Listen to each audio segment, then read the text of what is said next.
మొన్న మా ఊర్లో ఒక అమ్మాయి బాగుండిందని అటు చూసినా దాన్ని నా పెళ్ళాన్ని చూసేసిందా అప్పుడు నుంచి ఏమే కాస్త నేను ఊళ్ళో దాకా వెళ్ళొస్తానే. వెళ్తావు ఎందుకు వెళ్ళవు? ఊళ్ళో ఉండే కొత్త కొత్త అమ్మాయిలు చూడడానికేగా. సరే నేను ఆడకపోతే ఇంట్లోనే కూర్చుంటా. ఇంట్లోనే కూర్చుంటావు హాయిగా మొబైల్ చూసుకుంటూ కొత్త కొత్త అమ్మాయిల్ని ఫోటోలు చూడడానికేగా. మొబైల్ ఛార్జింగ్ లో ఉంది. ఛార్జింగ్ ఫుల్ గా ఎక్కితే ఫోన్ లో కొత్త కొత్త అమ్మాయిల ఫోటోలు చూడడానికేగా. ఏమైంది? తల నొప్పిగా ఉంది.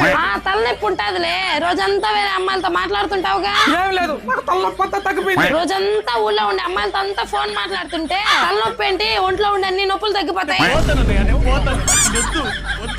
వెళ్ళట్లేదా ఊర్లోకి? ఊళ్ళో ఉండే అమ్మాయిలందరినీ చూసి చూసి నీ కడుపు నిండిపోయిందిగా, ఇంకెందుకు పోతావు? సరే నా ఫోన్ తీసుకుని నేను ఊళ్ళోకే పోతా. అబ్బా ఎప్పుడు సాగు దొరుకుతుందా? వెళ్ళి అమ్మాయిని చూద్దాం అనుకుంటున్నావు కదా. అయితే నా ఫోన్ నువ్వే ఉంచుకోవే, నేను ఆడకపోతా. నాకేమి పాత డొక్కు ఫోన్ వద్దు, నాకు కొత్తది కావాలి. కొత్త ఫోన్ కోసం ఇదంతా.